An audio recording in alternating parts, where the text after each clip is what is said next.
Boa noite, pessoal. Todos sejam bem-vindos à nossa quinta-feira de ciências, né? Da Escola Boa Estadual Santo noite. Tomás de Aquino. Esse ano, pela segunda vez, infelizmente ou felizmente, a gente vai ver isso no futuro, de forma virtual, nós estamos fazendo a Feira de Ciências.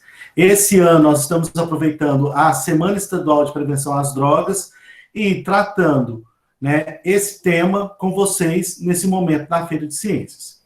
Hoje nós temos o prazer de receber Dom José, né, o bispo de Divinópolis, que vai falar um pouco sobre a questão da espiritualidade como forma de prevenção às drogas. Né? Ontem nós até escutamos aqui, Dom José, que a espiritualidade talvez seja a melhor forma de prevenção para esse mundo das drogas. Então, é um prazer recebê-lo, né? Para quem não conhece, Dom José é novinho, tá? Ele é daqui de Itaúna, perto da nossa cidade, e foi em 2000 e eu já perdi a conta, Dom José. Depois você conta pra gente quando que você... Ele trabalha... Eu conheci Dom José na Paróquia Nossa Aparecida quando eu e o Rangel ainda éramos moleque ainda lá. Então, a gente já foi pastor dele, né? Eu e o Rangel já fomos pastoreados por ele lá na Nossa Aparecida. Então, é um prazer revê-lo.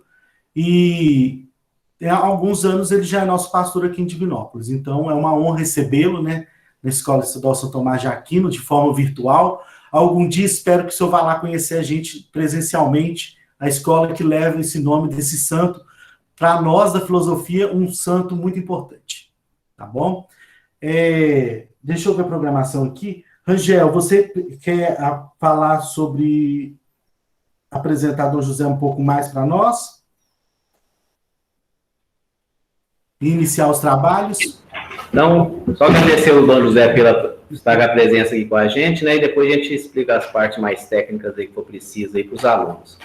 Pode passar a palavra para ele aí, Júlio. Então, Dom José, sinta-se à vontade para conversar conosco sobre esse tema nessa noite de hoje.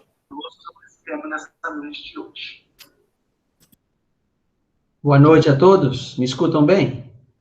Sim, estou escutando.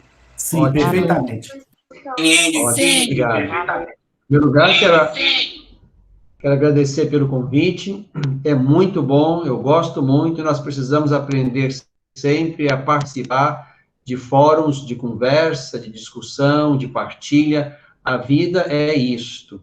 Ninguém tem o segredo da vida nas próprias mãos e nem nesta ou naquela ciência, neste ou naquele segmento. O ser humano é grande demais, é rico demais, é complexo demais para que alguém queira sozinho deter o mistério ou a explicação possível desse ser. Por isso é muito bom que a gente interaja na igreja, escola, ciências, academia, vários saberes, enfim, vários personagens sociais. Isso é fundamental. O nosso tempo é um tempo de muitos acirramentos, de cada um fincar o pé de um lado e achar que está com a verdade inteira, e a gente desaprendeu, ou pelo menos muitos desaprenderam a sentar à mesa, escutar, partilhar, perceber a riqueza do discurso do outro, perceber que há uma fração de verdade também no discurso do outro. Então, é muito bom que estejamos aqui. Muito bom mesmo. Para mim, é um lugar que eu gosto muito, que fez parte da minha vida, não só como estudante, mas também como professor. Quando eu estudava em Belo Horizonte, a gente podia trabalhar enquanto era seminarista, então trabalhei lá numa escola de periferia por 5, 6 anos, né, no turno da noite, ia de ônibus e voltava às 11h30, meia-noite para casa, no tempo que se podia andar a pé ainda em Belo Horizonte, né, e isso foi motivo para mim de muita alegria, foi uma experiência muito rica de convivência com jovens, de poder escutá-los e saber também quais eram as suas dificuldades, de ter proximidade com eles, é uma experiência fora do seminário muito rica, que também fez parte do meu processo de crescimento e de formação, né? Primeiro, eu preciso dizer que o Júlio e o Rangel não eram tão novos assim quando eu era o vigário deles, o Bom Pastor, senão eu vou parecer que estou mais velho do que de fato sou, né? Então, já eram ovelhas bem crescidinhas quando estavam lá no Bom Pastor, né? Então, quase que a ovelha e o pastor tinham a mesma idade, viu, Júlio e Rangel? O pastor um pouquinho mais, mas é só para não ficar muito, muito feio para mim. Mas, de qualquer forma, é muito bom estar aqui. Bom, sinceramente, eu não sei exatamente quem são, do ponto de vista de carinhas, né? Aqui eu vejo muitas carinhas, mas não consigo identificar ainda muito, senão o Júlio e o Rangel, que nem apareceu ainda, porque está fechado aí o vídeo dele. Mas, de qualquer forma, eu imagino que alguns sejam professores, outros sejam alunos, não é assim, Júlio? Ou são todos professores, eu não sei. De Não, qualquer tem forma, vamos professores e partilhar um alunos. pouquinho a nossa experiência. Não, tem professores e alunos. Professores e alunos, ótimo, ótimo. Então, o que eu preparei não é nada excepcional, eu só pensei em algumas ideias para a gente poder partilhar um pouco o valor, a importância da espiritualidade num processo de restauro, porque eu acho que o ponto de partida é este. Quem está no mundo das drogas não está no lugar ideal. Não é ali que aquela pessoa certamente quereria estar. Não há uma opção consciente, livre, madura, esclarecida por esse lugar. As drogas aparecem como um caminho, digamos, alternativo e perigoso, mas um caminho destruidor e desumanizador. Por isso, esse é certamente o ponto de partida. Nós estamos lidando com vidas que estão no lugar onde não deveriam estar. Em nenhum momento, creio, do ponto de vista não só religioso, mas também do ponto de vista antropológico, humanista, nós não podemos pensar que o lugar da droga seja o lugar da felicidade, da ação. Talvez um lugar, digamos assim, de uma fuga, de um refúgio, de um não compreendido de si mesmo, a ponto de entrarmos ali como um lugar onde se quer encontrar alguma saída, alguma ajuda, alguma coisa que se possa, digamos assim, ajudar aquela vida a avançar em alguma direção. Mas o importante acho que é partir um pouco desse pressuposto. Quando lidamos com uma vida que foi tocada em algum momento pelas drogas, e infelizmente temos perdido isso ainda com idades bem tenras, nós estamos lidando com uma vida fragilizada, né? Acho que ninguém é forte porque entrou na droga, ninguém é sábio porque entrou na droga, ninguém é maduro porque entrou na droga, mas, ao contrário, a droga está na contramão de tudo, né? Está num processo de dificultar a vida, de dificultar o crescimento do ser. Então, para mim, esse é um ponto de partida importante. E aí, precisamos tentar respostas que venham da sociedade, das famílias, das religiões, da escola, para tentar enfrentar essa situação.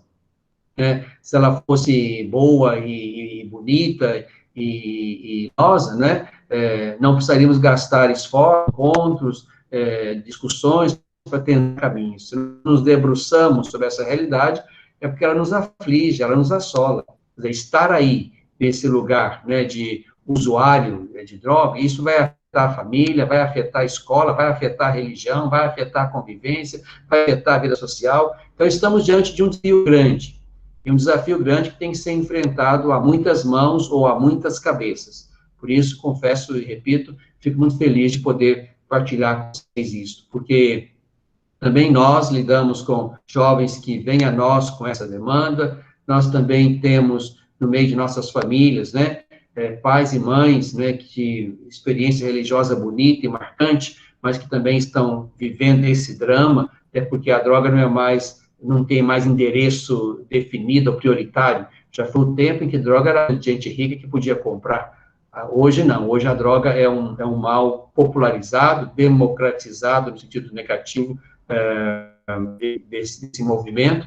Então, hoje estamos diante de uma situação, de uma calamidade pública que não tem mais lugares prioritários. Ela está desde os ambientes sofisticados da universidade ou das empresas, por exemplo, até nas periferias pobres das nossas cidades. Não há mais um lugar referencial, né, onde ela esteja de maneira exclusiva ou excludente. Mas, então, eu penso que pensar essa realidade a partir também da espiritualidade é tentar achar um caminho, né? Como eu falava no princípio, nós temos que juntar aqui as religiões, a psicologia, a escola, a família, os gestores públicos, né, que vão fomentar aí políticas públicas de combate à droga. Temos que juntar os atores para tentar salvar uma ou algumas vidas.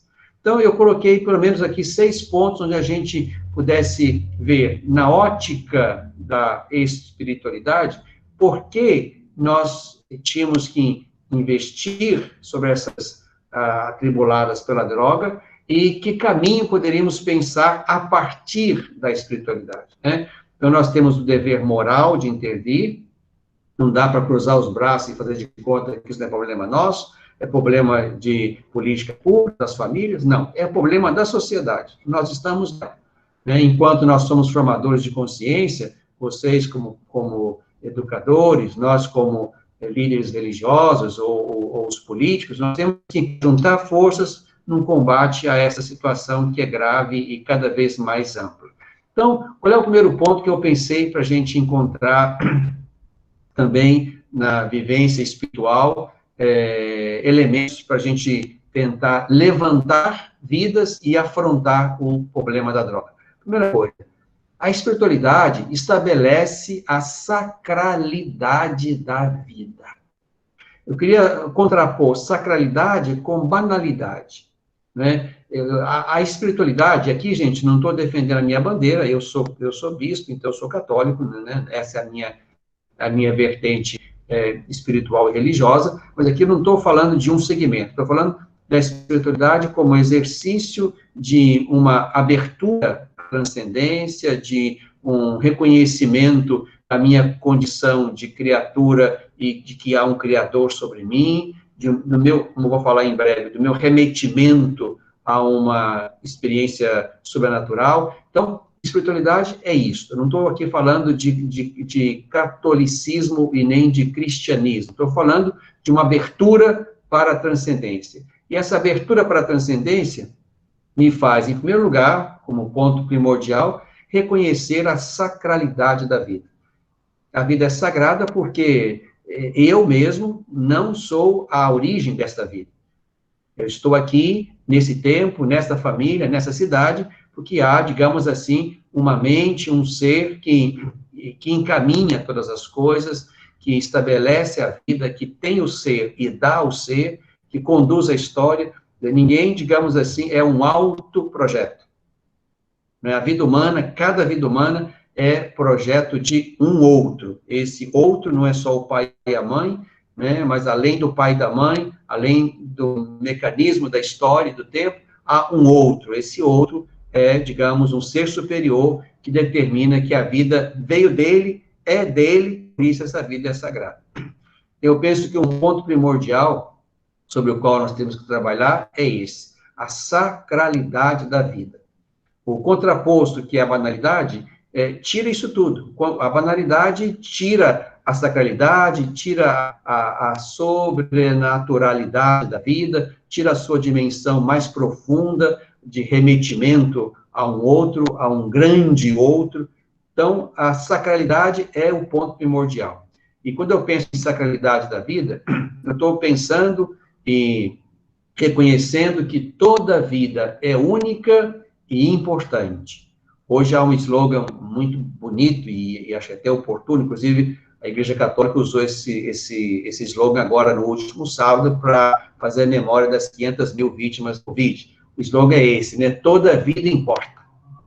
Isso aqui é um critério antropológico fundamental, primário. Toda vida importa. Dizer que toda vida importa é dizer que nenhuma vida é inútil, nenhuma vida é acessória, a vida é figurante. Estamos no palco da vida, onde há protagonismo de todos e para todos. Para mim, quando se perde essa dimensão de protagonismo, né, e se cai numa concepção, até mesmo assim, pessoal, eu sou inútil, eu sou acessório, eu sou figurante na história da minha família, na história do mundo, aqui se começa a perder, digamos, a dimensão fundamental da sacralidade. A sacralidade estabelece que a vida é única, importante, irrepetível, e é preciso cuidar de cada uma com a exigência fundamental que cada uma precisa ter. Para mim, esse é um ponto primordial. A espiritualidade me põe diante da sacralidade da vida. É porque a vida é sagrada que há, da parte das religiões, por exemplo, um trabalho com esses irmãos e irmãs que estão imersos no mundo da droga e, porventura, querem sair dele. Para mim, não há outro motivo para a gente poder investir em equipes de rua, vão para a rua, como eu sei que vão, seja a Igreja Católica, mas também os espíritas, os evangélicos e outros que vão para a rua no meio da noite para levar comida, para convencer a ir para fazer um tratamento, para ir para o CAPS, para ir para o Sersan, para ir para outro lugar onde é que possam ser cuidados. Para mim, a dimensão que me faz acreditar que eu posso e devo fazer isso é a dimensão da sacralidade da vida. Aquela vida não pode ficar ali. Não é justo que aquele jovem, aquele homem, aquela mulher estejam ali naquele estado, daquele jeito. Não é simplesmente, digamos assim, uma vontade de fazer alguma coisa boa nessa noite. Não. Para mim, para além dessa vontade de fazer uma coisa boa, há uma concepção da sacralidade daquela vida. Não é digno aquilo que aquele irmão vive. Não é digna aquela situação. E não se pode concordar que isso seja uma coisa normal. Não. Para mim, é em cima desse valor fundamental da sacralidade que se assenta todo um trabalho das religiões e dos grupos para investir em jovens, homens e mulheres que querem sair dessa situação. Não é simplesmente um trabalho voluntário, filantrópico, não. Há, na minha concepção, na minha leitura, há uma ideia bonita acerca da sacralidade da vida. Para mim, esse aqui é um ponto fundamental. Para mim, a partir também da espiritualidade, o que nos motiva a ir, a estar junto, a fazer alguma coisa, a interferir naquela vida que perdeu a sacralidade, para mim, uma coisa que é fundamental nesse processo de, digamos assim, interferir para ajudar a sair desse lugar, é exatamente a escuta. A escuta de cada narrativa, a escuta de cada um. Para mim, essa é uma dimensão que anda também meio perdida. Hoje, praticamente, a gente tem que pagar para escutar a gente.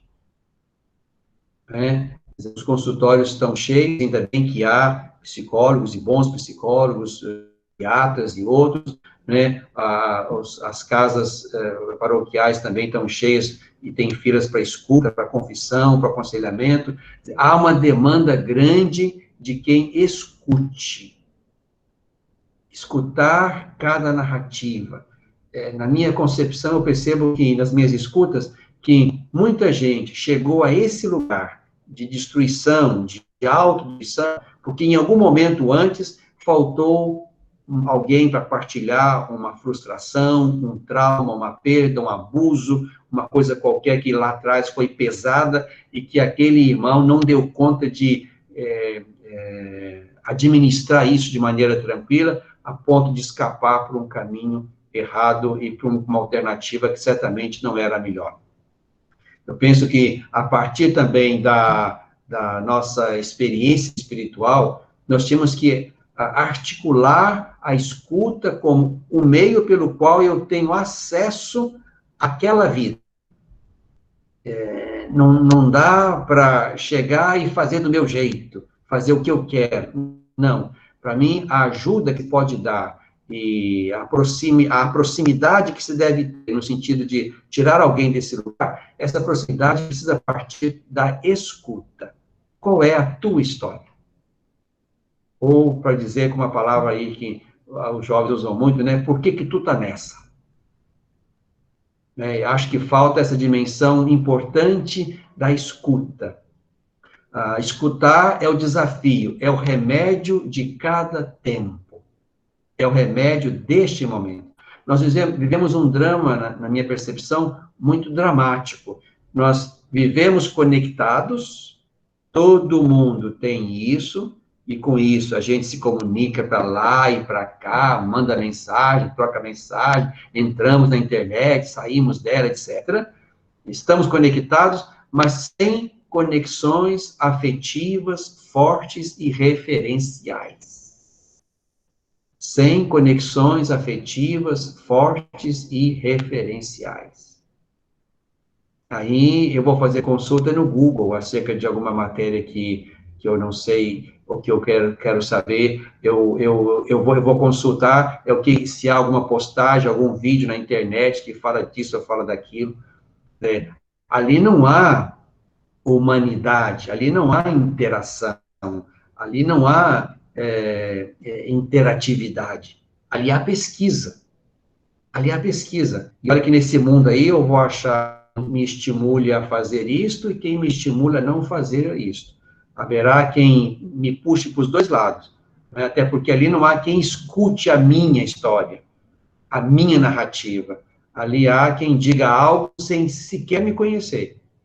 Ali não é o lugar de partilha, ali é o lugar de pesquisa. Ali não é o lugar de escuta, ali é o lugar de cavar o que alguém falou disso ou daquilo, sem que eu me exponha, sem que eu diga quem sou, sem que eu conte a minha narrativa.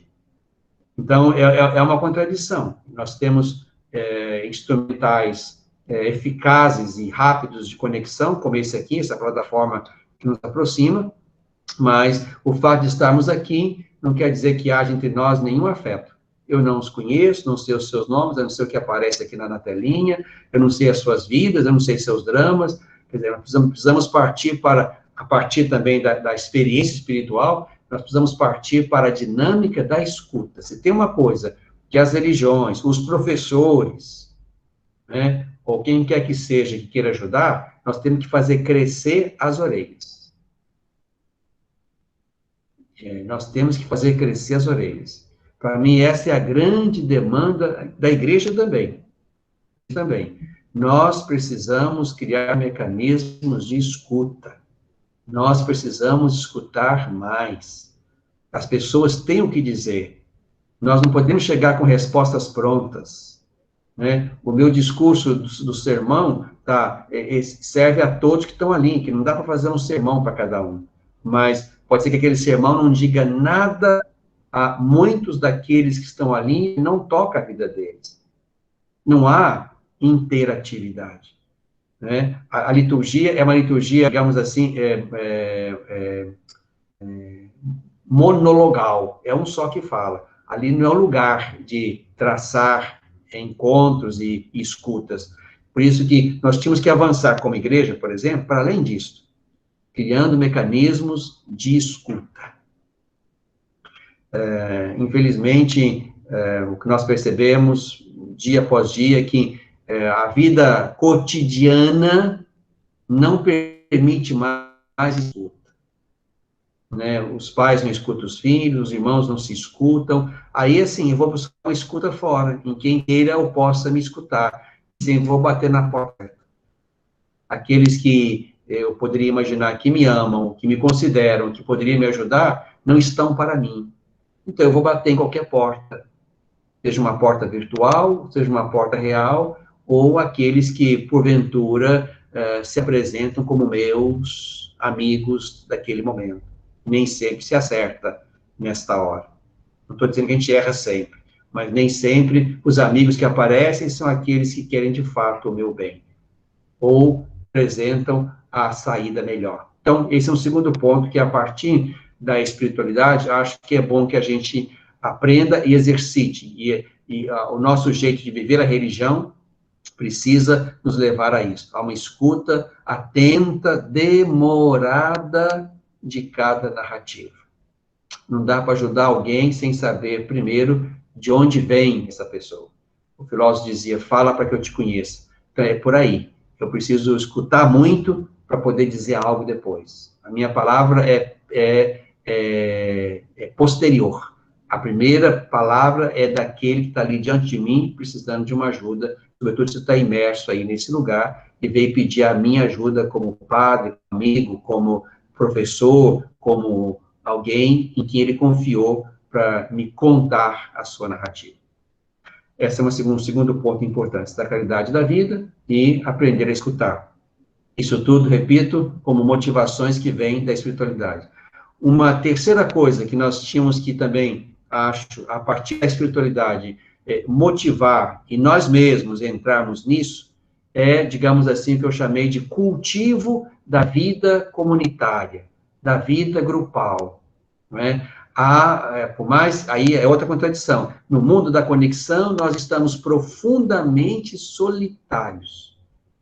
Cada um no seu quarto, no seu escritório, como eu aqui, sozinho aqui, vocês sozinhos aí, cada um tentando se arranjar aqui nesse lugar, criando conexões virtuais aqui, etc. Mas nós precisamos aprender que somos seres de convivência. O virtual, por mais que ele tenha lá os seus frutos positivos, ele pode ser um caminho interessante de aproximação, de discussão, mas o virtual não é o nosso lugar. Nós somos seres de convivência, de encontro. Né? A gente percebe hoje como está fazendo falta o abraço, o aperto, o cheiro do outro, o incômodo que o outro causa. Nós somos seres de convivência, seres de relação.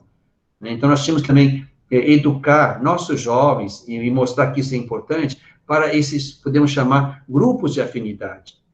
Mesmo sabendo que, no meu grupo nem sempre todo mundo pensa igual, e não tem que pensar igual. Mas, enquanto eu estou imerso na minha solidão, no meu isolamento, eu me faço mais vulnerável. Eu me faço mais vulnerável. Para mim, uma coisa que a experiência da fé, a experiência da religião, e aqui não estou falando de uma, mas de todas elas, é a experiência da vida comunitária. É a experiência da convivência. Né? Claro que a questão é que grupo ou que comunidade, mas nós precisamos educar os nossos jovens para pertenças, Essa é uma palavra interessante, pertenças. A vida isolada, a vida solitária, a vida egoisticamente vivida, ela é perigosa porque ela é fragilizada. É ali nessa experiência, digamos, do grupo, da convivência, que eu vou me ajeitando, vou confiando, vou me abrindo, né? E acho que também isso aqui é algo importante que, no viés da espiritualidade, nós tínhamos que fomentar. Interessante, não sei se já perceberam isso, quando algum jovem, alguma pessoa vai para uma casa de recuperação e sai de lá, qual é a primeira coisa que indicam para aquele irmão, para aquela irmã? Que ele frequente os grupos de amor exigente, os grupos às vezes, de narcóticos anônimos, alcoólicos anônimos, né? E esses grupos de base, esses grupos de ajuda que existem, é estar naquele lugar, de modo que a vida de um seja fomentadora e estimuladora da vida do outro. Também estimula o grande da vida religiosa, né? Isso aqui é importante. Então, acho que é muito bom que a gente não perca isso de vista. Há uma dimensão, portanto, da vida comunitária, da vida grupal, da convivência, que nós precisamos alimentar muito nos nossos jovens. Esse seria, então, o terceiro ponto. Um quarto ponto, né? Eu não sou psicólogo, não é essa a minha formação, mas já ouvi boas formações nesse sentido, em que se diz que atrás do uso da droga está uma falta, está uma carência, está um vazio, está um buraco. A droga vem como resposta e tentativa de preencher esse buraco, esse vazio, essa carência. Então, esse escutar precisa chegar a esse ponto. O que está faltando? O que está faltando que está sendo preenchido com a droga? O que está faltando? É certo que talvez ninguém consiga preencher o que está faltando, mas eu tenho que, de uma maneira assim, tematizar essa carência, tematizar essa falta, esse buraco, esse vazio, até para mostrar que é em cima desse vazio que eu tenho que construir a minha história. Eu posso não ter tido pais na infância, ou pais que foram muito relapsos no seu papel, mas se eu estou aqui vivo, depois de 10, de 20, de 30 anos, eu preciso reorganizar e reelaborar, ressignificar a minha vida a partir dos pais limitados que eu tive na infância. Mas, então, assim, o que está faltando a ponto de a opção, ou o caminho, ou a decisão pelas drogas ser uma situação mesmo que inconscientemente de preenchimento?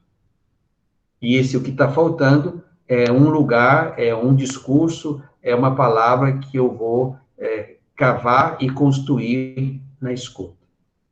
Depois, ainda o quinto ponto, né, assim, do ponto de vista ainda espiritual, por que, digamos assim, a gente pode incutir numa mente, numa história que está, digamos, tocada pela droga, recuperando o item 1, que seria a sacralidade da vida. Aí eu coloquei aqui, há uma pergunta que Deus faz sobre nós sempre.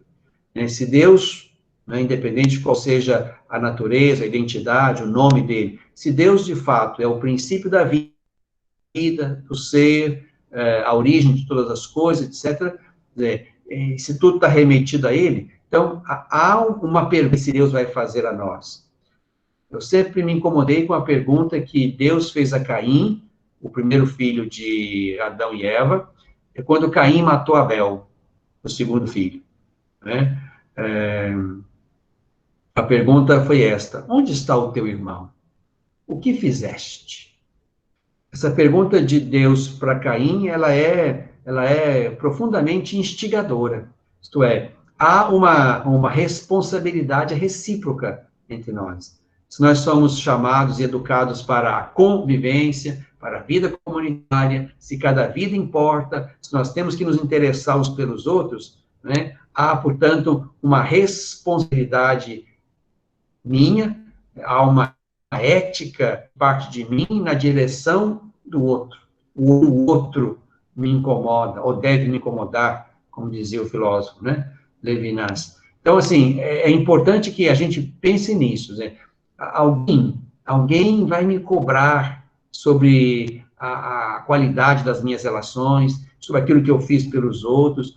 Onde está o teu irmão? O que fizeste? Há uma implicação. Há uma, digamos assim, uma cadeia ética que nos toca a todos. Há uma teia ética que nos liga uns aos outros.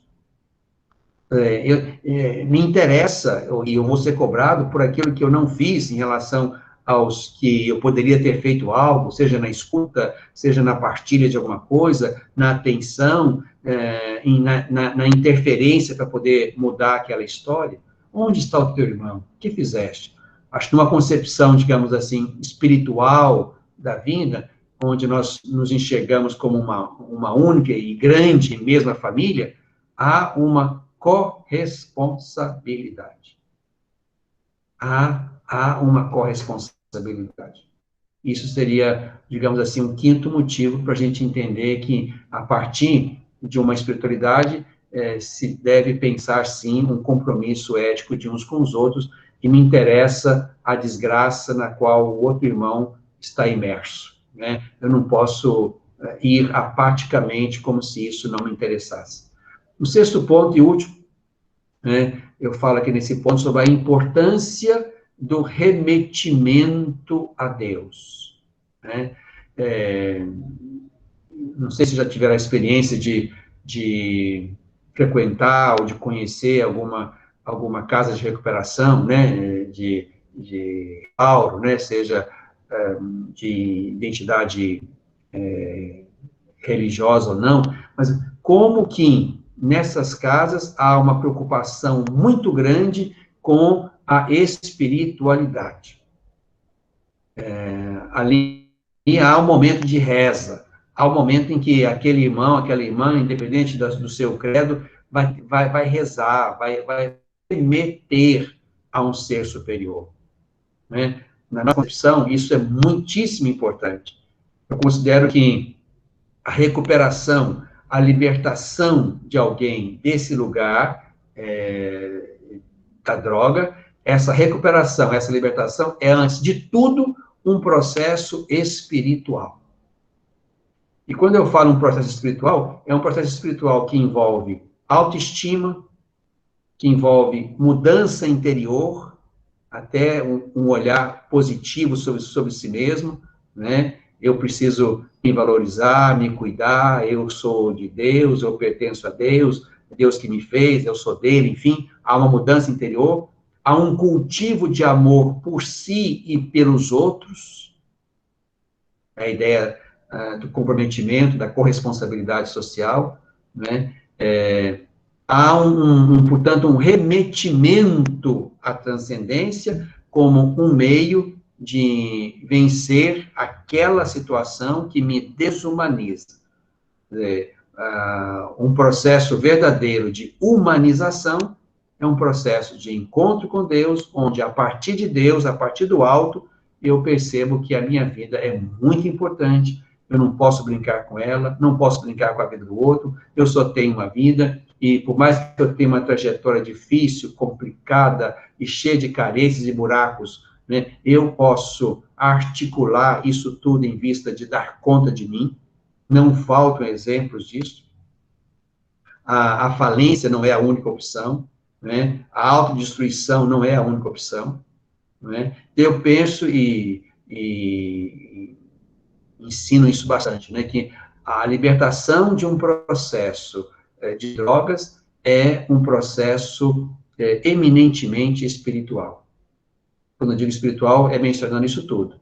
Se não houver um processo espiritual que estimule a autoestima, a mudança interior, o cultivo de amor por si, pelos outros, uma abertura à transcendência, uma humanização como alguma coisa que é a minha vocação nesse mundo, para mim não se consegue fazer mudança.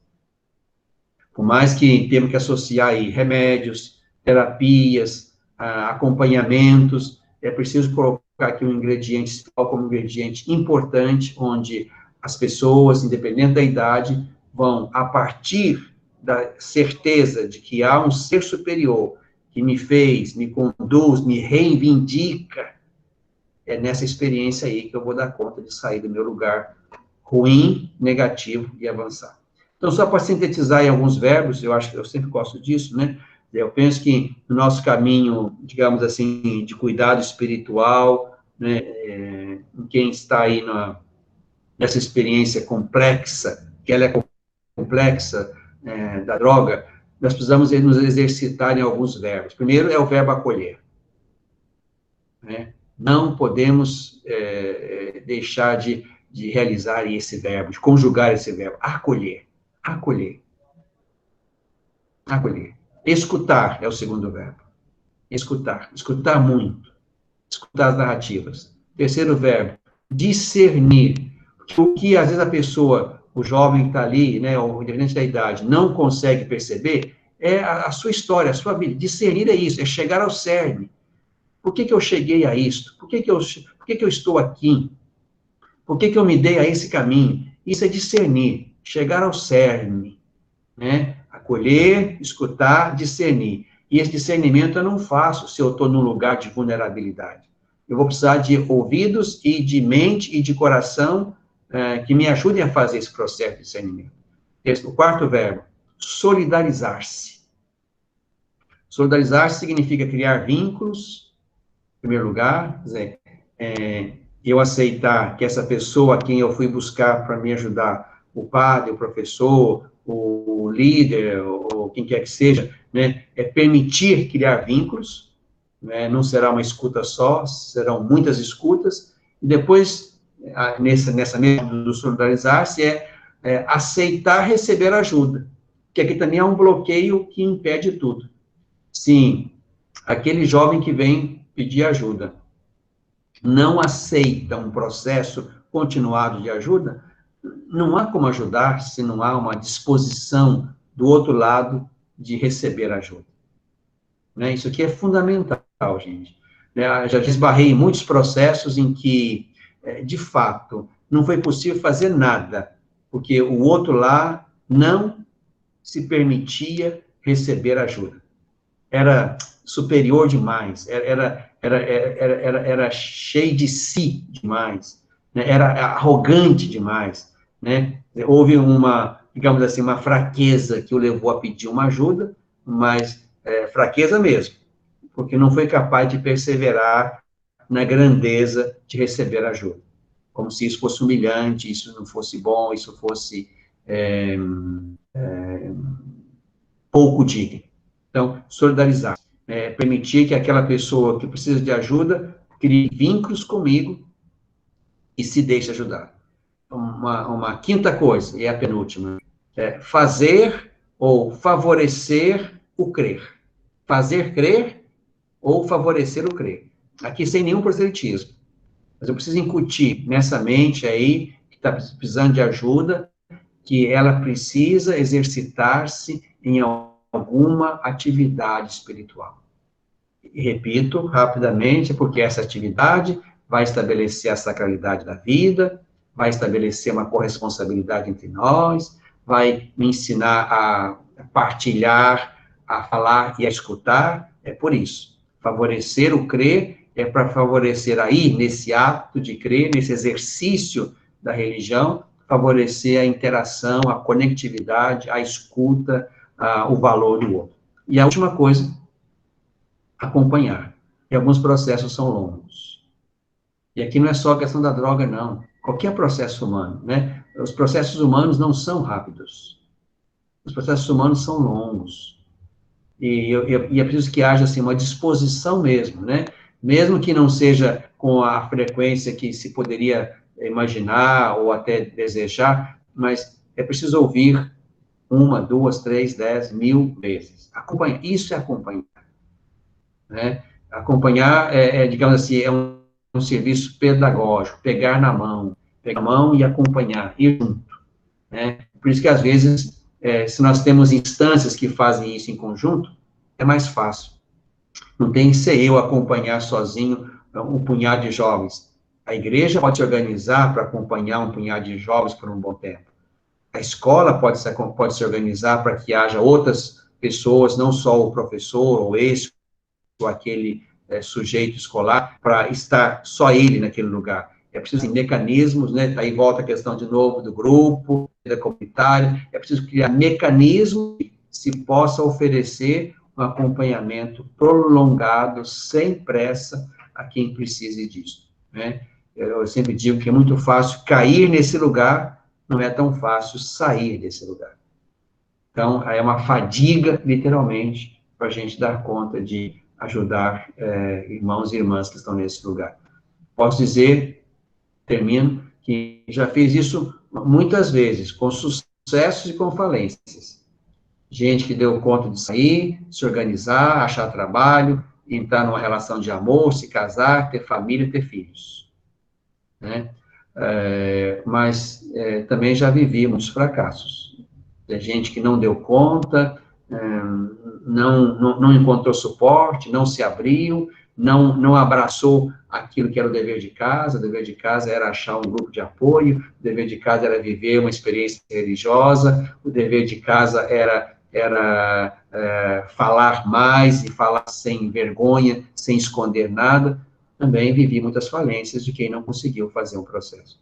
Mas, assim, nós não temos que ter a pretensão, a presunção de acertar sempre, de salvar a todos. Eu só acho que não pode faltar a nossa disposição de estar aí, nesse lugar, de acolhida, de escuta, de discernimento, de solidariedade, de favorecimento, de acompanhamento. Para mim, esse é um pouco o caminho. Mas, assim, são algumas ideias apenas. Acho que a gente pode partilhar um pouco, escutá-los também, de modo que aqui é só a fala de uma pessoa que também tem, por tarefa e por missão, dedicar-me a essas vidas que estão, em algum momento, profundamente abaladas e falidas diante da experiência da droga.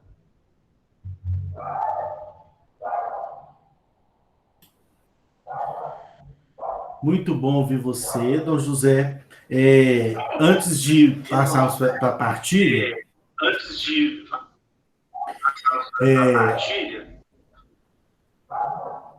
isso.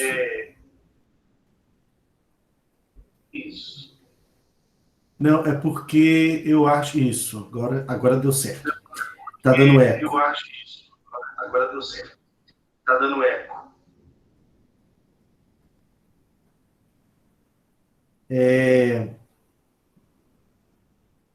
Você encerrou com alguns verbos, Dom José, e escutando o que você falou, E escutando o que você falou, deixa eu ajudar aqui.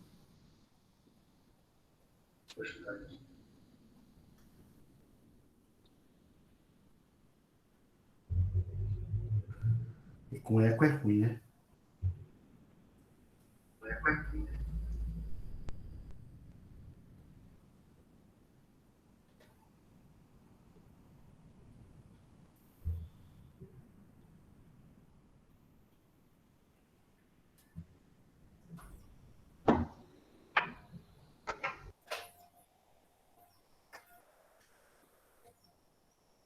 Melhorou, gente?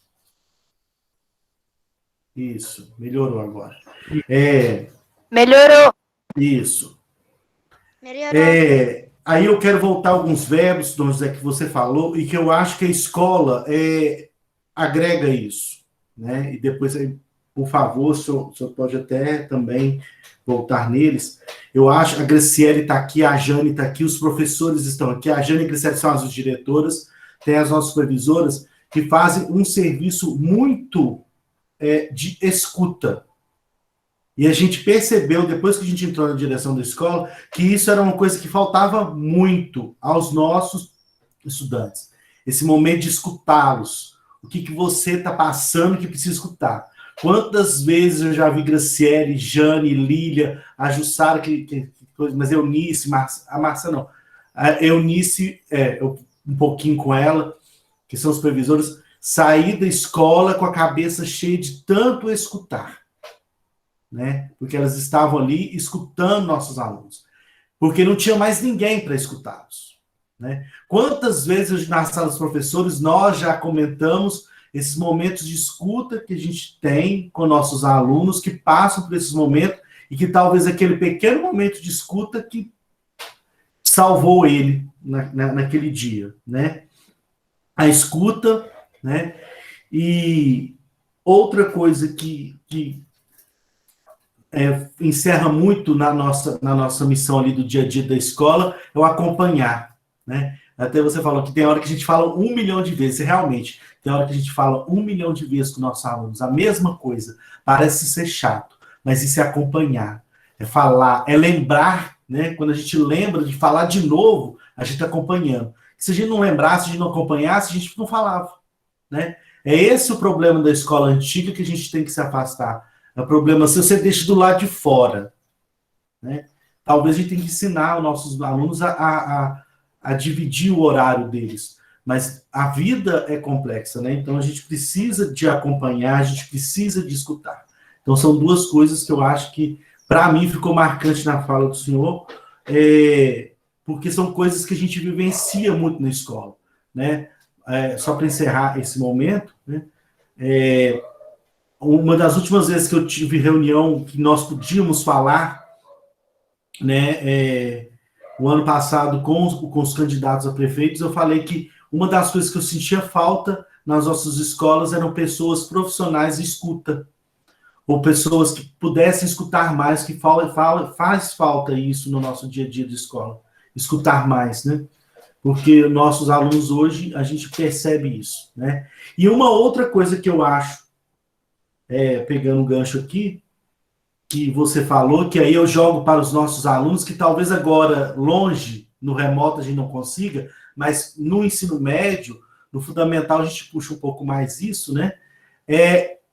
Cada um, né, solidarizar-se com o outro. O problema do outro é meu problema também. Então, quando a gente solidariza-se, a gente consegue fazer isso. E aí, há grupos na escola, pelo menos quando estávamos presencialmente, havia grupos deles mesmos, escutando eles mesmos. E isso faz falta na nossa vida, e com certeza, quando passar esse momento, nós vamos voltar com esses momentos de escuta, né? Deles fazerem isso, deles serem protagonistas de ajuda dos colegas. Né? Então, esses pontos que você falou, que caem na vida da escola, não só da nossa, mas de muitas escolas, que a gente vive isso no dia a dia. Rangel, você viu alguma pergunta que fizeram para Dom José? E não. Alguém quer fazer alguma Júlio, pergunta só para para Dom José? reagir um pouquinho. Alguém quer fazer alguma pergunta para o Dom José? Pode falar, Dom José. Só para reagir um pouquinho à sua fala, Pode falar. rapidinho, É claro, gente, nem vocês podem dizer isso, nem eu posso dizer que os nossos espaços são espaços só de gente bem resolvida, de gente sadia, de gente sã. Não é. A igreja não é, a escola não é, a família não é. Agora, é de se esperar que, se nós precisamos exercitar os nossos jovens, sobretudo, né, na dinâmica da convivência, da vida, eu chamei vida comunitária, vida grupal, cultivo da vida comunitária, vida grupal, bom, é de se esperar que, dentro do ambiente escolar, ou dentro do ambiente da igreja, ou lá do time de futebol, onde há uma convivência maior, escutas maiores, é de se esperar que ali seja possível construir esses pequenos grupos de amizade, de apoio, de convivência, com mais segurança. Não quer dizer que vão acertar sempre, que no meu grupo só vai ter gente 10. Não existe isso. Não existe. E se alguém vier com essa pretensão, é pretensão que extrapola a capacidade humana de fazer essa seleção. Agora, se nós não fomentamos na escola, na igreja e em outros lugares, esses grupos de encontro, de partilha, de convivência, né, isso vai ser feito em outros lugares onde os vínculos são menores, são mais frágeis e mais perigosos. Né?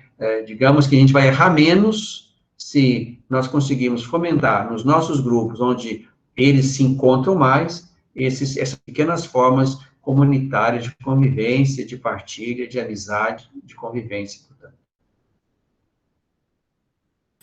Algumas pessoas levantaram a mão. Quem levantou a mão? Algumas pessoas levantaram a mão. Helder, pode falar. Fui eu que levantei. Laura. Pode falar? Laura. Eu pesquisei muito sobre espiritualidade e drogas. E vi muito que eles falam muito sobre espíritos.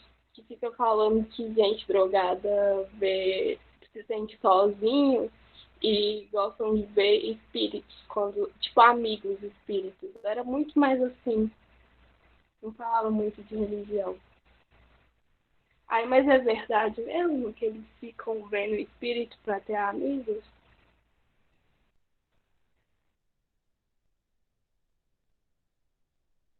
Laura, o Dom José caiu. Daqui a pouquinho daqui volta.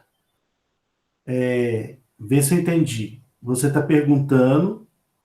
Eu estou perguntando porque algumas pessoas se sentem isoladas e nisso eles usam drogas para ter amigos, espíritos, entendeu? Usa mais a droga pela espiritualidade. Foi isso que eu entendi numa palestra que eu vi sobre espiritualidade e droga. Não falava mais de religião, falava mais de espírito. Isso. Então, Laura, é isso que o Dom José quis falar na fala dele também. Vertentes que vão dar respostas para essas perguntas, tem muitas. Né? Então, algumas pessoas podem dizer que as pessoas procuram as drogas, o caminho das drogas, porque querem essa amizade, nem que seja no nível espiritual. Né? Então, isso vai depender muito da crença das pessoas. Tá? Não sei se a minha conexão caiu, mas eu não ouvi a pergunta da Laura. Desculpa, mas não sei se foi o meu lado aqui ou se foi... da Laura. É Laura, né? Eu posso repetir de novo.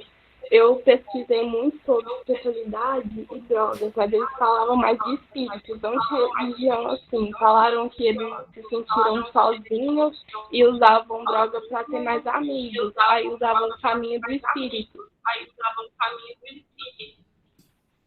Uhum. Sim, pois é. Percebam, Laura, eu acho que de fato, essa é a nossa grande dificuldade. Quem foi para a droga foi procurar alguma coisa. Foi procurar amigos, pode ser que tenha encontrado lá, nesse lugar, nesse grupo, exatamente no meio daqueles que já usavam, foi ali que essa pessoa encontrou apoio, acolhida, escuta, né? Então, assim, percebam que quem está atrás de alguma coisa foi encontrar isso ali. Né? Há sempre necessidade disso. Eu preciso de ajuda, eu quero, e fui buscar isso ali, onde me encontrei também com outros que já conheciam, faziam uso dela, e me trouxeram também para esse mundo. Você falava até de religiões que talvez utilizem-se de alguma forma de entorpecente, vamos dizer assim, né? Vou citar uma porque isso é posto, isso é real. Santo Daime, por exemplo, né? A experiência de um chá narcótico que leva também a uma experiência ali de alucinação, de encontro com o mundo interior, etc. Mas, assim, é claro, não trata de induzir ir para lá, porque não é aquela droga lá que estão procurando, né? Digamos que ali é um caminho religioso, institucional, onde se usa isso como uma liturgia. Mas ali não é o lugar de ir para se drogar, para ficar fora de si, etc. Mas aqui eu estou pensando muito mais na experiência de droga, que é aquela que humilha, que estraga, que não leva a lugar nenhum, que faz perder a saúde, faz perder a dignidade, faz perder a capacidade de pensar, né? Então, eu penso que quem está lá, como você pensou bem, falou bem, quem foi e chegou nesse lugar foi em busca de alguma coisa. A questão é se ali era o lugar onde estava o alguma coisa que aquela pessoa precisava. Entendi, obrigada por me explicar. Obrigado pela participação, Laura. Helder, pode falar também. Pode falar também. Boa noite a todos. Eu sou o professor Helder de Química. Boa noite. José. Muito boas as palavras, concordo com tudo que você disse. Da minha parte, que é de Química, eu vejo que essa procura, né, pelas drogas, pelos prazeres, ou amizade, alguma coisa nesse sentido, é muito problemático devido aos fatores, né, que podem acarretar tanto prejuízos à saúde, né, a questão espiritual, como você mesmo disse, que é um problema muito sério, né, vai desgastar a questão do cérebro de modo geral, da saúde de modo geral, né, e vai limitar a vida, limitar as ações, a princípio, no início pode trazer alguma felicidade, mas depois é só problema, né? E como você mesmo disse, depois que começou a usar, e o problema é muito mais difícil sair, né? É preciso que se cuide antes, para não cair nessa e depois não conseguir sair, porque não é fácil. Haja vista coisas simples, como café mesmo, a pessoa que bebe um café, ela dificilmente consegue controlar seu café, né? Imagina uma pessoa que usa uma droga mais pesada, como a gente vê o crack, por exemplo, que complica tantas pessoas, né? A pessoa com a mão toda machucada, não sabe o que faz para se nutrir com aquela coisa horrível, né, que é a droga. A gente respeita quem usa, não está para julgar ninguém por usar, mas, quimicamente falando, prejuízos terríveis. Era só isso, senhor. E muito obrigado pelas palavras. Uhum. O nome do professor é? Helder. O nome? Helder. Acho que uma coisa importante no que você falou, acho que nós temos que distinguir sempre, as pessoas às vezes se perdem um pouco nisso aí, você falou bem, diferenciar alívio de solução. Às vezes, muitos jovens estão na droga para buscar alívio. Alívio não é solução. Se eu estou com a cabeça quente, briguei com meu pai, com a minha mãe, com a minha namorada, estou de mal vida, perdi meu emprego, eu vou lá para buscar um alívio, não estou aguentando mais essa situação, essa pressão, então eu vou buscar alívio. Isso é uma coisa. E a droga pode servir para isso, para alívio, mas isso não é a solução. A solução é enfrentar o problema, é enfrentar a falência, é enfrentar o desemprego, é enfrentar o amor rompido, é enfrentar os pais com as suas dificuldades. Quer dizer, se a gente não diferencia bem as coisas, eu vou sempre atrás do alívio de cada dia, como se isso fosse a solução. O fato de eu usar a droga todo dia não resolve o meu problema com o meu emprego, com o meu pai, com a minha mãe, com a minha namorada, com a minha esposa. Eu vou entrar em off para sofrer menos, mas eu não estou encontrando solução. E, para nós, o alívio é mais fácil que a solução. E se eu for nesse caminho aqui, de buscar um alívio permanente, duradouro, certamente não vou achar uma solução duradoura e definitiva, porque cada vez mais que eu vou buscando alívio, que vai me narcotizando, menos capacidade eu vou ter para enfrentar um caminho de solução. Né? Para mim, há muito essa confusão mesmo, né? A droga como alívio. Alívio não é a solução. É como eu tomar um remédio que tira a dor, não resolve o problema. Eu tiro a dor de estômago, mas não tiro o câncer que está lá. Ou eu trato o câncer, enfrento o câncer, para tirar com o câncer a dor inteira, eu vou tomar sempre o omeprazol, né, para tirar a dor de estômago e sem mexer no bolo de câncer que está ali dentro. É enfrentar a solução e não nos assentar no alívio.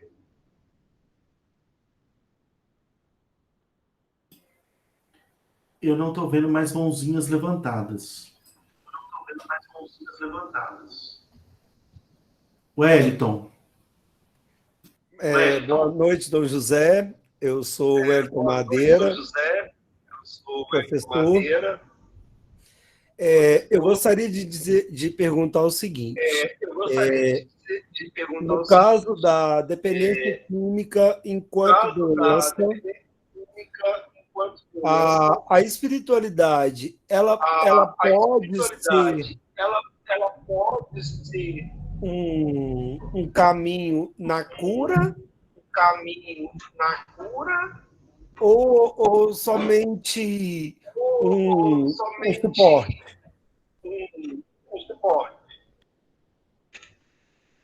Ótimo, Wellington, gostei da pergunta. Como eu falava, está me ouvindo bem? Sim, estou. Está me ouvindo? Ok. Como eu falei lá no princípio, nenhuma ciência sozinha, nenhuma atividade humana sozinha dá conta da complexidade do ser humano. Nenhuma. Seria pretensão que a psicologia fizesse isso sozinha, que a medicina e os remédios fizessem isso sozinho, que a atividade religiosa fizesse isso como milagre. Não. Nós temos que conjugar ações. Nós temos que conjugar atividades. E para mim aqui a atividade religiosa, a vivência religiosa, a espiritualidade vivida de alguma forma, é um suporte junto com outros suportes que se agregam para ajudar a levantar uma vida. Né? Nenhuma pretensão que exclui o outro saber ou a outra ajuda, nenhuma pretensão aqui tem em boa hora. Porque existem, né, e eu não estou entrando no mérito de julgar a religião X ou Y, mas que demonizam, em vez de apoiar e buscar essa pessoa, demonizam e julgam a pessoa que busca esses caminhos. Sim, concordo.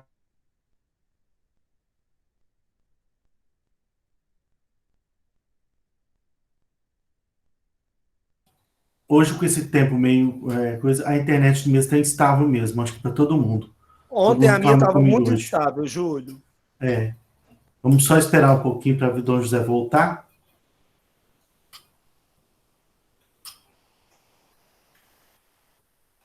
Que aí a gente está levantando a mão a Andréia, o Paulo e a Yasmin. Aí a gente encerra com esses três, assim que ele voltar. Eu queria só informar que tem uma pessoa atrapalhando. Tem um menino gritando aí. Fica abrindo o microfone, sem barulho. E gritando. Ele já saiu. Então tá. Eu sei que ele fez isso duas vezes, né? Dom José voltou. Voltou? Pois é, eu não sei. Voltou. Eu não sei. Dom José, eu estou falando com o pessoal, a internet hoje está muito estável. Isso aí é da cidade inteira. Ah, tá. Pode ficar tranquilo. Hoje de manhã estava na outra live, estava bem boa. Mas então, Wellington, quem demoniza acha que pode fazer sozinho. Porque demônio é coisa de religião, e a religião é que tem que fazer isso. Não. Primeiro, assim, eu acho que para cuidar de alguém, eu preciso ter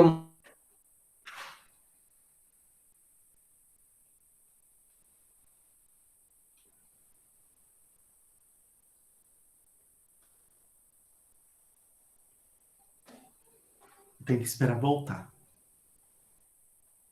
agora, Júlio, enquanto ele volta. É muito bonito ele colocar isso, que a religião tem que unir com outros meios, né, para ser o suporte. Muito bonito isso.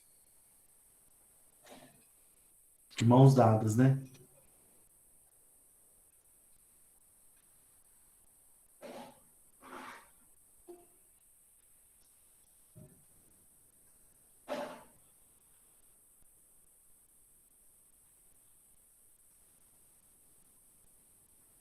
Já estamos encerrando. É só mesmo o Paulo e a Andréia, e aí a gente encerra. Júlio, quando ele voltar, se ele voltar,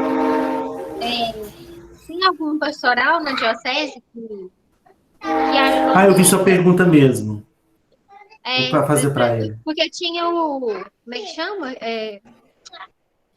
Eu lembro desse movimento muito tempo atrás, não sei se a diocese tem a pastoral da família, pastoral da juventude. Para trabalhar com o jovem, que é, no caso, no perfil dos alunos, seria pastoral da juventude. Mas, perdoa entrar aqui no debate e dizer o seguinte, existem projetos dentro da Igreja Católica, tipo o Sacramento de Amor, que possui uma casa de acolhimento às pessoas em situação de rua e drogas. Tá? O Sacramento de Amor tem um segmento aí específico para isso. Até onde eu sei. Aí tem as instituições. Isso, colocar Dom José a par, que a Danusa fez uma pergunta lá no começo, aí estava lá esquecida, se qual pastoral que a diocese tem para ajudar esse caso específico das pessoas que se envolvem com drogas. O microfone está desligado. Dom José. Ok. Bom, Danusa e os outros. Nós temos que focar não simplesmente o problema, nós temos que ter um trabalho, como estamos tentando fazer, que seja um trabalho que acompanhe o tempo inteiro. Se nós temos bons grupos de jovens, os jovens vão ter aonde criar vida comunitária sadia. Se nós temos atividades para os jovens na igreja, é que essas atividades podem ser esportivas, podem ser litúrgicas, podem ser outras quaisquer, vamos mantê-los ali naquele espaço, com aquele grupo que os apoia. Se nós temos, como temos, né, comunidades que se ocupam de jovens que já estão no lugar da droga, e ali eles vão receber formação e acompanhamento, isso vai ajudar. Então, não dá para a gente pensar só no problema quando ele aparecer. Nós tínhamos que ter um trabalho, estamos tentando ter um trabalho, de acompanhar o jovem no percurso da sua história. Uma escola estadual nos pediu, há algum tempo atrás, há uns 2 anos, uma presença incisiva dos padres daquela cidade, lá na escola estadual, porque estava grande demais o índice de tentativa de suicídio, de automutilação, de faltas. Começamos lá um trabalho que nós chamamos de pastoral da educação, de escuta, de presença, de palestras para os pais e para eles, fora do horário escolar. Então, perceba que é um trabalho, não dá para ter só um ponto, vamos pensar alguma coisa agora para os jovens que caíram. Existe? Existe. Mas nós tínhamos que pensar um caminho onde esse jovem não caísse.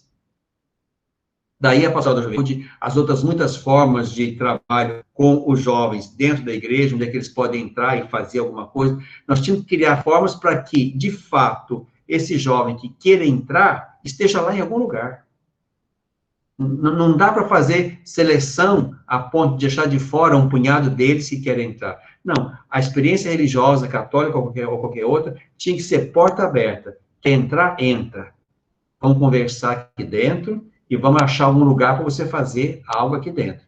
E se esse jovem chegar a cair, e aqui repito, não é porque ele vem de família fragilizada e pouco religiosa, não. Nós temos, infelizmente, famílias muito estruturadas do ponto de vista religioso, financeiro, matrimonial, que têm essas experiências doídas, sofridas, e às vezes longas, de filhos ligados à droga. Então, nós tínhamos que criar um trabalho onde houvesse uma permanente acolhida, uma permanente escuta, uma permanente atividade, para que quando esse jovem cair, tenha também, lá naquele momento, uma casa de recuperação, Sacramento de Amor, Missão Maria de Nazaré, Reviver, e outras tantas, católicas e não católicas, que vão receber esse jovem.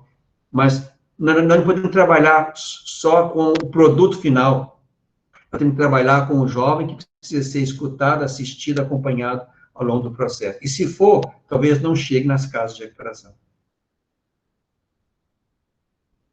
Dom José, eu preciso saber seu tempo, porque para mim seu tempo já está estourado. Não é isso que eu acho que você tem outro compromisso. Eu tenho compromisso às 8h30. O meu aqui são 8h15. Se quiser explorar mais um tem 3 pessoas querendo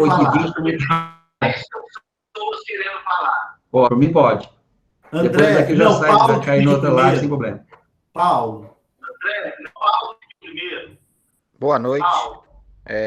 Estão me ouvindo? Boa noite. Boa noite. Estão me ouvindo? O que eu tinha para colocar é basicamente em cima do que o senhor falou aí. Durante muitos anos, atuei na Pastoral da Juventude, e lá na Pastoral da Juventude a gente tinha esse trabalho, que era o trabalho de prevenção, de levar com que o jovem ele não entre, né, nesse mundo aí. Hoje a gente trabalha contra um aspecto cultural. A cultura é muito negativa. A gente pega as músicas, elas falam o tempo todo do consumo de bebida, do consumo de entorpecente, infelizmente. Então, o jovem que ele não tem um outro viés, está pensando, está ocupando o pensamento, ele muitas vezes acaba se deixando levar nisso aí, a cultura da festa, da balada, e acaba sendo levado a experimentar e depois acaba se tornando dependente. Então, a Pastoral da Juventude, ela tem, dentro das suas reuniões, dentro do trabalho que ela faz, de dar a oportunidade do jovem conhecer o seu potencial, o treinamento de liderança, a formação de liderança, e ele se integrar como um agente comunitário, como uma pessoa que vai conseguir interagir dentro da sua comunidade, ele vai passar a ter uma ocupação dentro e fora da igreja. Então, a Pastoral da Juventude, para mim, é o ponto essencial desse caminho. Concordo, Paulo. Inclusive, assim, movimentos juvenis que em outros tempos foram fortes e por algum motivo morreram, estão voltando, estão ressuscitando.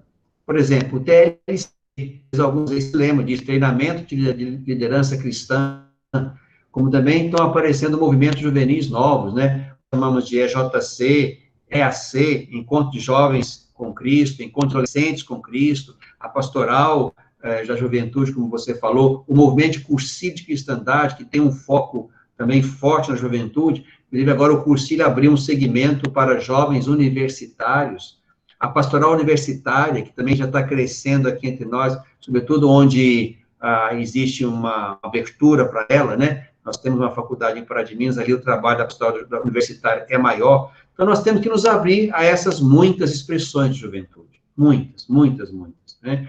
E assim, aqui, expandir para além da missa. Pode ser que muitos dos nossos jovens hoje não se ajeitam mais nesse formato de missa. Agora, há outras coisas, para além da missa, para além da reza. É só colocando aí, muita gente às vezes não sabe, os meninos que estão participando. Dentro de um grupo de jovens, tem diversos ministérios, Ministério de Música, Ministério de Trabalho Social, de Acolhimento. Então, dentro ali, ele vai encontrar uma vocação que vai trilhar um caminho saudável, que vai levar ele para um crescimento pessoal. Gente, o áudio para mim tá muito baixo. Gente, o para mim tá muito baixo. Perfeito, Paulo, é isso mesmo. Eu penso assim, nós tínhamos que agregar esses jovens mais. Quer dizer, sozinho, o jovem é mais vulnerável. Precisamos encontrar bases de apoio, grupos de apoio nas igrejas, nos organismos da sociedade, nas escolas, nos clubes. Precisamos agregar mais os nossos jovens. Sozinhos, eles são mais vulneráveis.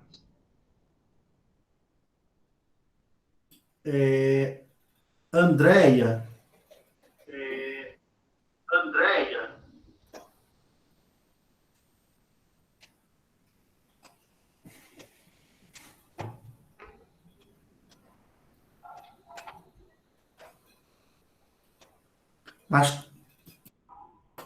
Ela saiu da sala.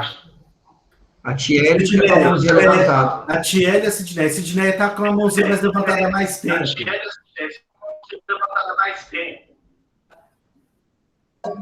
Boa noite. Vocês estão me ouvindo? Estamos. Eu quero fazer uma pergunta representando a aluna Jennifer Thaís Cruz. Ela fez a pergunta aqui no chat.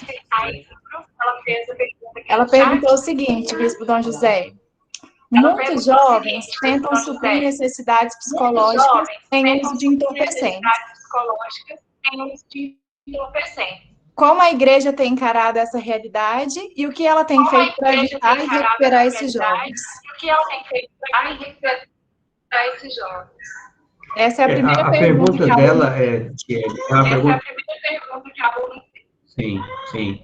É uma pergunta muito ampla, que já nos põe diante de um problema grande, né? A fala dela, quando ela fala que o jovem está indo buscar entorpecente alguma coisa, para mim, volta a minha questão inicial. Precisamos escutar para saber o que está faltando naquele jovem. Uma coisa que eu acho que a igreja faz, até porque é a tarefa nossa, é a tarefa da escuta. Seja na confissão, na direção espiritual. Eu quero falar com o padre, então tem lá o horário, vai lá, marca, e fala com o padre, fala comigo, enfim. Para mim, esse é o ponto número 1. O ponto número 1 é escutar.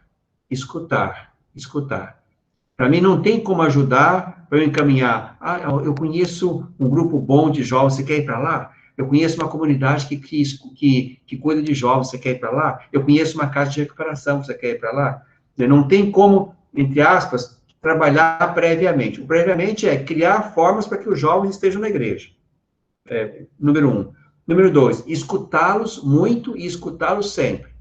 E nessa proximidade aqui, encaminhar para um grupo mais ativo, como lembrou o Paulo, para uma atividade onde ele vai ser mais empenhado, ou até, quem sabe, uma casa de recuperação daquelas que temos, em vista de ajudá-la a sair daquele lugar onde ela se instalou.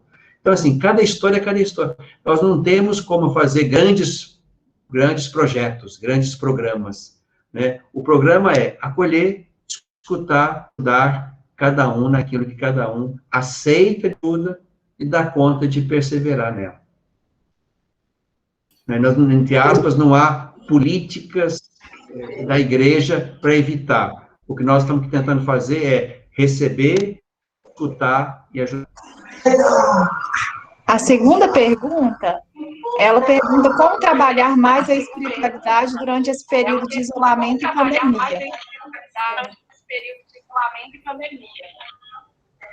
Para nós tem sido um desafio, nós descobrimos muitas coisas novas que a gente não fazia antes. Bom, plataforma digital, isso já está no mercado há quantos anos? Só agora a gente aprendeu a usar e perceber que ou usamos ou não nos encontramos. Então, o que nós temos percebido é que, nesse tempo, foram aparecendo muitas criatividades, né? Seja os encontros aqui que se podem fazer nesse formato, pequenas produções de vídeo, áudio, de uma fala, de uma palestra, de uma oração, de um texto bíblico, de uma canção, que se vai passando de um para o outro. Então, esse lugar da rede social, que às vezes ele pode ser tremendamente negativo e perverso, ele também pode ser um lugar onde é que chega ao outro a consolação de uma palavra, de uma música, de um texto. Para mim, esse tempo de pandemia é o tempo em que a gente se exercitou na invenção. Antes era microfone e fala, uns diante dos outros. Agora não, eu posso gravar um pequeno áudio, um pequeno vídeo, uma fala, uma poesia, um canto, e espalhar isso para quem eu acho que pode ser útil aquela minha pequena produção. A pandemia nos tem ensinado que tem muitas formas de a gente estar presente. E era preciso ser criativo nisso, continuar criativo nisso. É muita coisa boa que a gente recebe, porque alguém se ocupou de sentar diante de um computador, capturar uma música, ler um texto por cima daquela música e jogar isso adiante. A pandemia tem mostrado que a gente tem que ser criativo, e quando é criativo, conseguimos fazer chegar coisa boa aos outros. Temos uns 5 minutinhos ainda. Sidneia e Andréia, vocês dividam o tempo, tá? Sidneia e Andréia, vocês dividam o tempo, tá? Sidneia. Bem, gente, boa noite, né, a todos aí. Só reiterando mesmo a discussão que já foi feita, concordo com o bispo Dom José aí. Eu fui fruto de pastoral da juventude, assim como o Paulo, muitos de nós, né, que estamos hoje na sala de aula como professores, e hoje eu sinto uma carência disso. Moro numa comunidade de periferia e eu não vejo essa mobilização por parte da juventude. Muito pelo contrário, né, os nossos jovens aqui estão perdendo para a criminalidade, para as drogas, sem ter muito o que fazer, né? Eu acho que a gente precisa, de alguma forma, resgatar esses grupos, Dom José. Não sei em que pé que está andando a pastoral da juventude, que eu estou meio afastada, mas a gente precisaria de estar resgatando, principalmente nessas comunidades mais afastadas, sabe? Onde a comunidade ainda não se firmou, a construção da igreja ainda está nos seus primórdios, né? Para que possa congregar, juntar esses jovens a restaurar, restabelecer esses grupos, porque é muito bom. Nossa, eu me lembro que na paróquia de São João, a gente fazia trabalhos assim, fantásticos na minha época de pastoral, né? Junto com o Padre Emanuel, depois veio o Padre Almir. Então, assim, precisa de ser feito alguma coisa, né? Então, é mais nesse sentido mesmo, de contar para os meninos, né, que existe essa possibilidade, existe essa saída, que de repente uma forma é de eles estarem buscando se inserir nas suas comunidades, além da missa, de repente pode funcionar.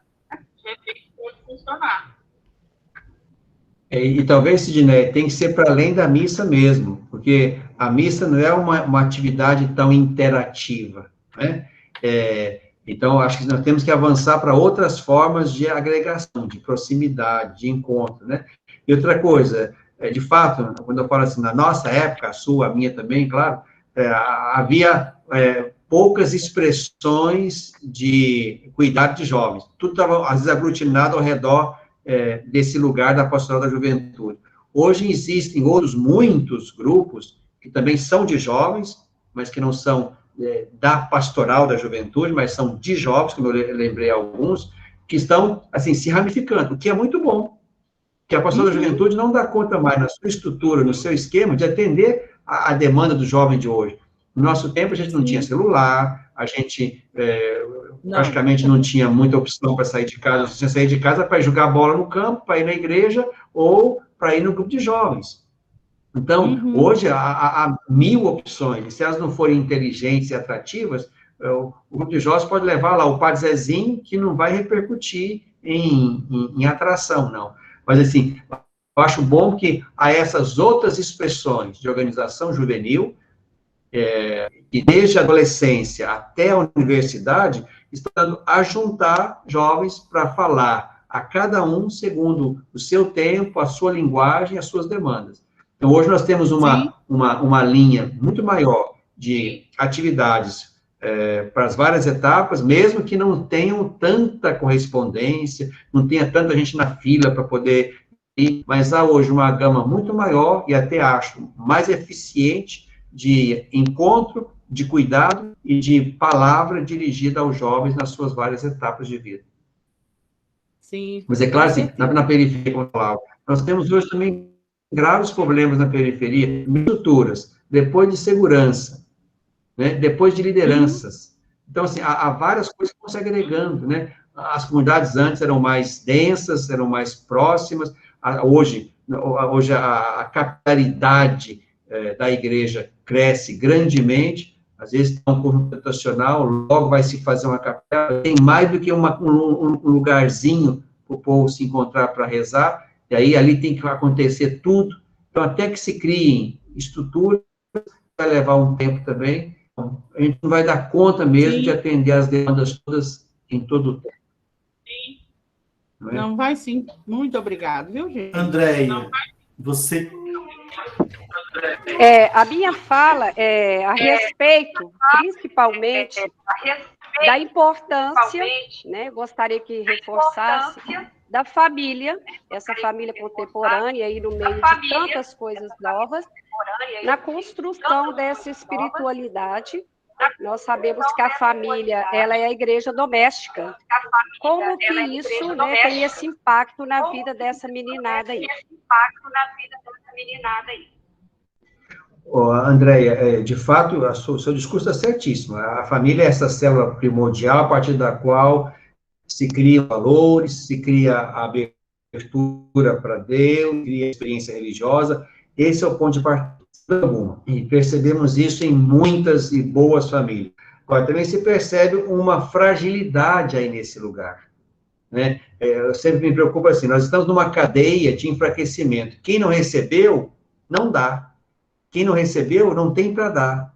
Quer dizer, os filhos, as gerações que foram, às vezes, criadas com pais que também não se ligaram muito à igreja, não tiveram uma experiência religiosa bonita e marcante, também não souberam passar isso para os filhos. Esse filho que não recebeu, não vai saber passar isso para o seu filho. Então, estamos, às vezes, numa cadeia, assim, que nos é preocupante, porque quem não recebeu, não dá. Mas, hoje, há, portanto, um trabalho também bastante importante com os casais. Há vários encontros de casais, seja o ECC, equipes Nossa Senhora, a pastoral familiar nas suas várias sessões, tentando levantar pais e mães no seu lugar de educadores, de formadores, de catequistas, de primeiros mestres da fé. Sem dúvida alguma, se nós tivéssemos famílias solidificadas na experiência religiosa, acho que seria menos impactante os males que nós hoje enxergamos na juventude. Porque se essas famílias tivessem, digamos assim, uma formação espiritual sólida, imagino que as relações conjugais e matrimoniais seriam mais seguras, mais definidas, o lugar da oração ali dentro seria marcante e presente, o cuidado, a escuta, a partilha, seriam coisas que seriam mais comuns. Mas a gente também percebe, eu não estou falando isso criticando pais, não, pais e mães, não, porque a gente também percebe que muitos deles estão correndo atrás do pão de cada dia, às vezes sai muito cedo para trabalhar e só volta à noite quando o filho ou está na escola e não chegou ainda, ou está dormindo, que já chegou, já dormiu. Enfim, há uma fragilização infelizmente grande da família. Nós tínhamos também que pensar isso grandemente. Por isso, se nós somamos família, escola, igreja, sem ninguém querer passar a bola para frente, mas cada um tomando o seu lugar, participando das atividades interativas entre esses três pilares, para mim, esse é o caminho. Esse é o caminho. Não dá mais para esperar que a família faça sozinha, que a escola faça sozinha, que a religião faça sozinha. Nós temos que ajuntar esforços, participações, interatividade, porque às vezes o que a família não conta, às vezes a igreja e a escola poderiam suprir em alguma medida. Mas a gente percebe uma fragilização que, infelizmente, põe muitas famílias em situação de grande e grave dificuldade. Mas você está certíssima, é por aí. Se nós temos famílias consistentes do ponto de vista de vocação, de fé, de maturidade de convivência, estamos formando gerações futuras mais sadias também. Mas é um trabalho homérico, que a gente não pode deixar de fazer. E sempre digo, né, isso eu falo muito para jovens, o seu pai e a sua mãe podem, por algum motivo, e eles têm motivo, eles podem não terem dado conta da vida deles. Mas não significa que você tem que chegar à falência por causa disso. São vidas distintas. O seu pai e a sua mãe, a falência deles não determina a sua falência ou o seu sucesso. Quer dizer, estar na vida, construir a história da vida, é uma decisão profundamente pessoal. Eu quero isso. Eu vou buscar isso. Nós conhecemos histórias de jovens que vêm de famílias falidas e eles estão ótimos na vida. E o contrário também. Jovens que vêm de famílias muito bem estruturadas e que faliram esses jovens. Então, aqui, se eu não tomo para mim as rédeas da minha vida, eu quero fazer de mim um ser humano que, de fato, seja capaz de si, se eu não pego essa rédea, a minha família bem-sucedida não vai me transferir isso por tabela. É preciso uma autoestima grande. Eu dou conta, mesmo que venha de um lugar social de grande vulnerabilidade. É um exercício de confiança. Autoconfiança. Rangel. Só agradecer ao Dom José Carlos. Pela instrução, pela colaboração, pela orientação, principalmente pela amizade com todos nós.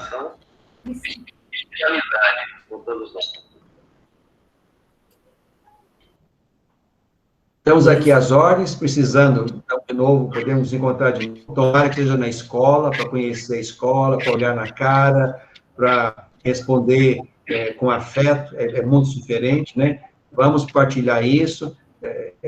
O que vocês precisarem da nossa parte, como igrejas, das pais, das paróquias, vamos criar parceria. Para mim, esse é o nosso caminho do futuro. Ou vamos juntos, ou eu não dou conta, vocês não dão conta, as famílias não dão conta. Dom José, então, em nome da escola, né, Estadual São Tomás de Aquino, nós agradecemos sua presença na nossa Feira de Ciências, com esse momento ímpar de poder partilhar um pouco, né? 1 hora passou assim, foi muito agradável, nós agradecemos e esperamos você na escola. Promete ir quando passar a pandemia. Muito obrigado. Pessoal, boa noite. Pessoal, boa noite. Boa noite, muito obrigado. Muito obrigado a todos. Dom José, mais uma vez, obrigado. Recebeu o mimo, não recebeu? Recebi, obrigado. No mimo não, um mimão. Dá para semana você inteira. Tomar um cafezinho. Muito obrigado, gente. Até amanhã. Amanhã nós vamos estar falando sobre as questões que envolvem o governo. O que o governo está fazendo com isso? Vai estar a secretária de Assistência Social e também das pessoas responsáveis pelo CAPS AD aqui em Divinópolis. Aí nós vamos estar conhecendo um pouco essa realidade. Amanhã espero todos vocês às 19 horas. Boa noite, muito obrigado pela presença de todos. Oi, Graciele. Ô, Júlio, boa noite. Boa noite, pessoal. Só para encerrar, Rangel vai dar uma palhinha do talento boa dele, noite, pessoal. tá? Muito obrigada. Não sei se ele está preparado ainda, mas ele falou que dá uma palhinha do outro talento dele. Além de professor, né? Músico. Vamos ver se ele vai estar preparado para isso, pessoal. Espera aí, né? Então, vamos esperar. É só para finalizar, para lembrar que a escola tem vários talentos, então vamos divulgar nossos talentos. Liga o som aí pelo microfone, gente. Oi, Sofia.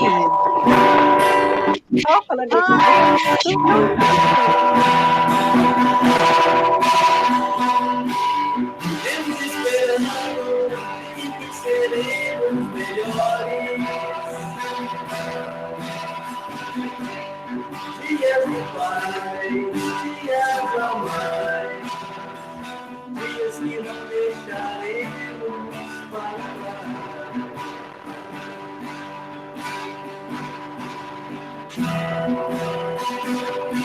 Vivemos esperando que seremos melhores. Melhores no amor, melhores na dor, melhores em tudo. Vivemos esperando o dia que seremos para sempre. Vivemos esperando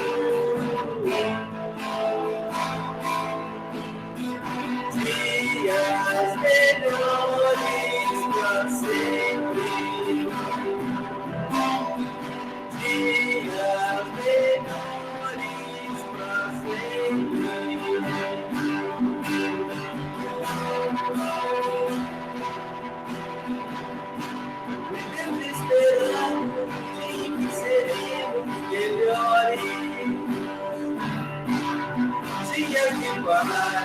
se amarrar, dias que não deixaremos para trás. Vivemos esperando o dia que seremos para sempre. Vivemos esperando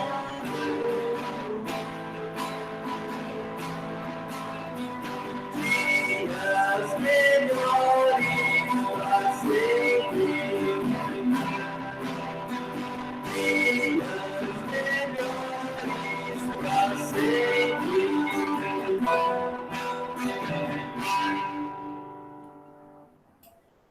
Isso, Rangel, tem que mostrar para todo mundo que sabe tocar guitarra. Tem muito tempo que você não toca lá na escola. Depois que a gente voltar, você tem que tocar pra gente, tá bom? Gente, então boa noite. Obrigado, Rangel. Obrigado pelo pessoal das turmas que o Rangel foi responsável, tá? Participação. Até amanhã, até a próxima. Tchau, pessoal. Muito obrigada, Helder, Rangel, que organizaram. Tchau, boa noite. Boa noite, pessoal. Parabéns. Pessoal, parabéns, Rangel. Foi Obrigado, Helder. Adorei o bebezinho. Boa noite, gente. Parabéns, galera. Valeu. Boa noite a todos. Com Deus. Com Deus. Tchau, gente. Falou.